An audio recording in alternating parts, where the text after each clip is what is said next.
उसे शराब में जहर मिला करके पिला देते हैं और उसकी मृत्यु हो जाती है। इसमें प्रकाश साहू जो हैं उनके खिलाफ पूर्व में के भी मामले दर्ज हैं। हमारा मांग है छत्तीसगढ़ शासन से कि ऐसे अपराधियों को फांसी की सजा हो। आपको भी जो है जान से मारने की धमकी मिली है, उसके बारे में क्या कहना है आपका? कोई बात नहीं, मार देंगे तो कोई बात नहीं, हमारा तो पूर्व भी गया है, हम सेवा से भी रिटायर हो गए हैं और दुनिया से भी रिटायर होंगे तो कोई फर्क नहीं पड़ेगा। देखिए धमकी उनकी जो बात आप कह रहे हैं, जान से मारने की धमकी वगैरह जो है मुझे हंसी आती है। ये सब छोटे टुच्चे लोग हैं। ये सब जैसे क्या है कि दूध वाले का पैसा छीनने वाले, किसी गरीब आदमी को जहर दे के मारने वाले, ये सब लोग हैं। इन लोग की बात को लाइटली लेता हूँ मैं। इस वीडियो को कांग्रेस के करता धरता राहुल गांधी तक पहुंचाओ। आदिवासी की जहर दे करके हत्या मामले में आज पुलिस ने खुलासा करते हुए बताया है कि लाखों की जमीन को षड्यंत्र पूर्वक कौड़ियों के दाम फर्जी रूप से रजिस्ट्री की गई है। यह हम नहीं, यह सरगुजा पुलिस जो है प्रेस रिलीज करके बता रही है। इसमें कुल 9 लोगों की गिरफ्तारी सौ की गई है, जिसमें 2 महिलाओं को भी शामिल किया गया है।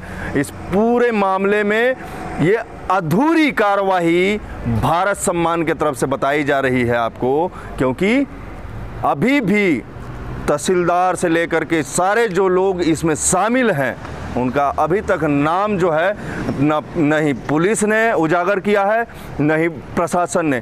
नमस्कार, मैं कुमार जितेंद्र भारत सम्मान में आप सभी का स्वागत करता हूं। अभी हम मौजूद हैं छत्तीसगढ़ के सरगुजा जिला गांधीनगर थाना के अंतर्गत, और हमारे साथ अभी मौजूद हैं, पूरे मामले को ब्रीफ करके बताएंगे कि दरअसल शुरू से लेकर के अभी तक इस मामले में क्या होना था और अभी तक क्या नहीं हो पाया है। ये है assistant professor Akeel Ahmad Ansari. Sir, आप बताएंगे कि ये सरगुजा जिस को अपनी बड़ी कार्रवाई मान रही है, और दरअसल इस मामले को संक्षिप्त में ब्रीफ करें। देखिए, एक गरीब आदिवासी जो भूस्वामी है उसकी ज़मीन को फर्जीवाड़े तरीके से बहला फुसला करके कहीं ले जा करके और जाने कहीं पर कुछ साइन वगैरह, हस्ताक्षर वगैरह उससे कराए रहे होंगे, और उसकी बहुत बेशकीमती ज़मीन को जो मेन रोड से बगल में लगा हुआ है उसको इन्होंने रजिस्ट्री करा लिया भूमाफियाओं ने। और जब 9 फरवरी 2022 को इसी थाने में आकर के जो मृतक स्वयं आकर के अपने परिजनों के साथ शिकायत देता है, तो ठीक उस शिकायत के अगले दिन यानी 10 फरवरी को उसे शराब में जहर मिला करके पिला देते हैं और उसकी मृत्यु हो जाती है। इस तरह का मामला सुनने को मिलता है। जब घटना की जानकारी हम लोग को होती है तो जितना हमारा विवेक है, जितनी हमारी जानकारी है, हम लोग जा कर के देखें तो बिल्कुल अपने दृष्टिकोण से हम बिल्कुल सही पाए कि ये हत्या का मामला है। फिर STSC आयोग भी उनके घर में गया, जांच हुई, और इस तरीके से आज मुझे मालूम हो रहा है कि पुलिस ने प्रथम दृष्टया कुछ कार्रवाई की और कुछ लोगों को गिरफ्तार किया। तो क्या लगता है कि जो कार्रवाई हुई है, पुलिस जो है बता रही है अभी भी जो इसमें लिप्त पटवारी थे, RI थे, नायब तहसीलदार थे, और न जाने ऐसे जांच करेंगे तो कितने का नाम खुलेगा। तो क्या लगता है आपको? देखिए क्या है, अभी जैसा मुझे जितनी जानकारी मिली है, अगर वो सही है तो मैं मानता हूँ कि जितना कार्रवाई अभी पुलिस को करना चाहिए, मैं उससे कहीं ना कहीं राहत महसूस करता हूँ कि पुलिस ने अभी तक जो कार्रवाई की है, कुछ लोगों को जो गिरफ्तार किया है, संतोषजनक है, और मुझे उम्मीद है कि पुलिस आगे भी कार्य करेगी। नहीं, संतोषजनक आप कैसे बोल दिए? इनके प्रेस रिलीज में यह बात का जिक्र किया गया है कि जो प्रकाश साहू निवासी दर्रीपारा हैं वो पूर्व रासुका दर्ज हैं समझ थानों में, तो उसके बारे में क्या आप देखिए, मुझे अभी जानकारी नहीं है कि किसको किसको गिरफ्तार किए हैं, लेकिन जब जांच होती है तो जांच होने के बाद उसके अलग अलग चरण होते हैं, और जांच में जब पूरे मामले सामने आते हैं तो उसके बाद और भी धाराएं जुड़ती हैं। मुझे उम्मीद है पुलिस वो धाराएं जोड़ेगी, और जिस तरीके से पुलिस ने कार्रवाई की है, हम सिर्फ आलोचना करने के लिए नहीं बैठे। मैं बता दूं, दुर्भावना कहीं से नहीं है। नहीं, व्यक्तिगत कोई दुर्भावना नहीं है सर। बात यह है कि जानकारी क्यों छुपाई जा रही है। बात मुझे नहीं, मैं ना तो देखा हूँ आपके प्रेस विज्ञप्ति को और ना ही मुझे जानकारी है, लेकिन 9 लोगों को गिरफ्तार किए हैं, जिसमें मुख्य आरोपी हैं और जो तार उससे जुड़ा हुआ है उनको गिरफ्तार किए हैं। मैं आपको स्पष्ट रूप से बता दूं, और मैं सुझाव दूंगा बाकी लोगों को भी कि देखिए, स्वच्छ लोकतंत्र में डायलॉग, डिबेट और डिस्कशन, क्रिटिसिज्म यानी आलोचना होता है और होना भी चाहिए। मैं जिस पुलिस की आलोचना अभी आपके कैमरे में करके जाऊं 10 मिनट के बाद मेरे विरुद्ध अपराध हो तो मैं उसी पुलिस के पास आवेदन दूंगा और उम्मीद करूंगा कि वो पुलिस चाहे व्यक्तिगत तौर पे मुझे पसंद करे ना करे, वो मुझे सुरक्षा देगी और हम ऐसा ही पुलिसिंग चाहते हैं। और आगे मुझे उम्मीद है इसी तरीके से अगर पुलिस अच्छा काम करेगी तो हम अप्रिशिएट भी करेंगे, तारीफ भी करेंगे, और फिर पुनः अगर पुलिस अपना काम नहीं करेगी तो हम उसकी आलोचना भी करेंगे। तो ये लगा रहेगा, ना तो व्यक्तिगत हमारा है ना उनको भी व्यक्तिगत हमसे कोई दुर्भावना होनी चाहिए। वो कुछ सालों के लिए आते हैं, सर्विस देते हैं, अच्छा सर्विस देकर जाए ताकि आने वाली जो पुलिसिंग है वो भी हमें अच्छा सर्विस दें। और अभी प्रथम दृष्टया जो उन्होंने गिरफ्तारी की है, उन लोगों को अगर वो गिरफ्तार किए हैं तो अच्छे से उसमें कहना चाहिए चालान पेश करें ताकि उनका जमानत जो है जल्दी ना हो। इससे हतोत्साहित होंगे अन्य जो भू माफिया हैं, जो दलाल आसपास के क्षेत्रों में गरीब आदिवासियों के लिए जो कहना चाहिए काल बने हुए हैं, उनकी ज़मीन को हड़प लेते हैं और तरह तरह के हथकंडे अपनाते हैं। ये लोग क्या है, एक नया तरीका मुझे पता चला आज कि पहले एडवांस चेक दे देंगे, कोई नया खाता खुलवाते हैं और उस चेक में पैसा उस अकाउंट में नहीं रहता है, उस चेक में नाम दर्ज नहीं करेंगे, सुनने में आया सेल्फ चेक होता है। और जब मामला किसी मीडिया में, आपके जैसे किसी मीडिया में आ जाती है तो बाद में धीरे से जाके खाते में पैसा डाल देते हैं और कहते हैं कि देखिए भाई, भूस्वामी की अपनी हिस्से की ज़मीन थी, खुद का खरीदा हुआ था, तो हमने क्या किया है कि उसे खरीद लिया है और इसके खाते में पैसा है, ये पत्रकार तो झूठ बोल रहा है। तो इस तरह की जो चीज़ें हैं बारीकी से पुलिस उसे भी जाँच करे और कड़ी से कड़ी धाराएँ लगाएं, और चाहे जो हो, कोई भी अपराध करे, अपराधियों को नहीं छोड़ना चाहिए। और फिर से पुनः दोहरा दूं, पुलिस अच्छा काम करेगी, हम अप्रिशिएट करेंगे। और अभी तक के कार्रवाई को इसलिए संतोषजनक मैं बता रहा हूं क्योंकि मुझे जानकारी है कि जांच अभी अधूरा है, जांच अभी पूरा होगा। अभी STSC आयोग का भी आना, जांच रिपोर्ट बचा हुआ है, तो अजाक्स थाने में भी उसमें एट्रोसिटी भी लगना चाहिए। तमाम तरह की जो चीज़ें होती हैं, सरेआम जैसे ही इनके आका जो है जेल जाने लगे, सरेआम जो है पत्रकारों को और जो है मतलब सामाजिक कार्यकर्ताओं को धमकी मिल रही है, आपको भी धमकी मिल रही है, तो क्या इसमें आपका क्या कहना है? देखिए, धमकी उनकी जो बात आप कह रहे हैं, जान से मारने की धमकी वगैरह जो है, मुझे हंसी आती है। ये सब छोटे टुच्चे लोग हैं। ये सब जैसे क्या है कि दूध वाले का पैसा छीनने वाले, किसी गरीब आदमी को जहर दे के मारने वाले, ये सब लोग हैं। इन लोग की बात को लाइटली लेता हूँ मैं। हंसने वाली बात इसलिए है कि 2008-9 से बहुत सालों से धमकियाँ मिल रही हैं और कोई फ़र्क नहीं पड़ता, और ये सब छोटे मोटे लोगों को पुलिस ने भी पकड़ा है।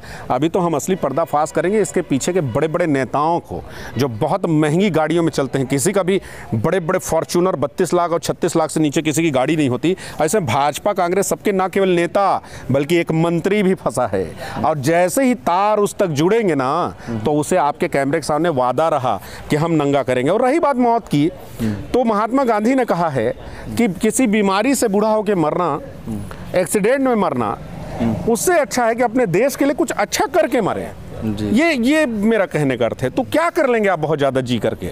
बाकी मैं फिर भी बताऊं, इन टुच्चों की धमकी को मैं कहीं माइंड नहीं करता। जी।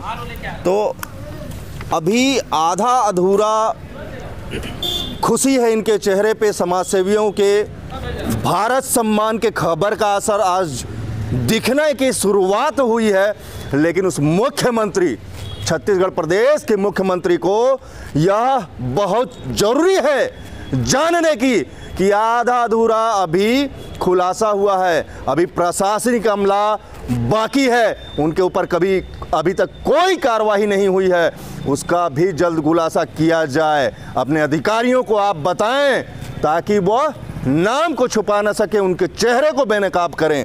अभी हमारे साथ शुरुआत दिनों से जो सामाजिक कार्यकर्ता हैं वह बताएंगे कि आपके नज़रिए में क्या कार्रवाई है और क्या आप अभी तक देख रहे हैं। देखिए, पुलिस की कार्रवाई जी से कुछ हद तक हम जो है कि सहमत हैं और पुलिस ने अच्छा किया ऐसा कह सकते हैं। लेकिन अभी जो है बहुत बड़े बड़े जो है गुर्गे अभी पुलिस के गिरफ्त से बाहर हैं। इसमें पटवारी, RI, तहसीलदार, SDO और आपके उप पंजीयक भी इसमें शामिल है। उसका भी कर्तव्य था, उसको भी बताना चाहिए था कि कितनी ज़मीन किसके नाम से रजिस्ट्री हो रही, उसने पैसा पाया कि नहीं पाया, उसके खाते में पैसे आए कि नहीं आए। लेकिन इन सभी चीज़ों को दरकिन उन्होंने किनारे करके जो है फर्जीवाड़े में वो भी शामिल हो गया और जो है मृतक के पूरी ज़मीन को दलालों के साथ साठ अभी क्या मांग करते हैं अभी जो बचे हुए हैं आरोपी उनके विरुद्ध में? हमारा मांग है छत्तीसगढ़ शासन से कि ऐसे अपराधियों को फांसी की सज़ा हो, ताकि कोई भी यहाँ सरगुजा की धरती में कोई दूसरा गुंडा पैदा ना हो जाए। उसको सबक मिलनी चाहिए, उसके आने वाले 7 पीढ़ियों तक पता चलना चाहिए। ऐसे ये रहे सामाजिक कार्यकर्ता फांसी की मांग कर रहे हैं ताकि ऐसे आपराधिक लोगों का मनोबल ना बढ़े। तो हमारे साथ अभी सामाजिक कार्यकर्ता हैं सुजान बिंद जी। आप इन पूरी कार्रवाई में क्या मानते हैं और कैसे लोग इसमें शामिल थे उसके बारे में आप बताएं। ज़्यादा इन सब के बारे में तो मेरे को नहीं मालूम है, लेकिन हम ये देख रहे हैं कि जब से नगर निगम बना है तब से आसपास के क्षेत्रों में ये ज़मीन दलाल वाला बहुत ज़्यादा सक्रिय हो गए हैं। अभी 2 घटनाएं जो आप लोगों ने मुद्दा उठाया भारत सम्मान ने डिगमा का और एक दूसरा आपका खैरबार का, तो ये बहुत ही गजब का मुद्दा रहा है। और कई वैसे तो कई घटनाएं घटी हैं, लेकिन जो हाल में जो घटी हैं ये अपने तरह का एक अजीब ही घटना है। जैसा कि हम भी तो शुरू में वहाँ पर थे तो वो लोग बताए कि भाई शराब पिला दिए, शराब में कुछ पॉइजन वगैरह था जिसके कारण मृत्यु हुई। दूसरी सबसे बड़ी बात ये थी पुलिस की कमी, वहाँ का कमजोरी ये थी कि 9 तारीख को जो मृतक है वो अपना एप्लीकेशन देता है कि भाई हमें पर कोई कार्रवाई हो सकती है। उनके मतलब क्या बोलते हैं ज़मीन दलालों से उसको जान का खतरा हो सकता है, ऐसा कुछ उसने दिया था। तो पुलिस ने कार्रवाई नहीं की, ये बहुत गलत बात है। अप्रत्यक्ष रूप से आपको भी जो है जान से मारने की धमकी मिली है, उसके बारे में क्या कहना है आपका? कोई बात नहीं, मार देंगे तो कोई बात नहीं, हमारा तो पूर्व भी गया है।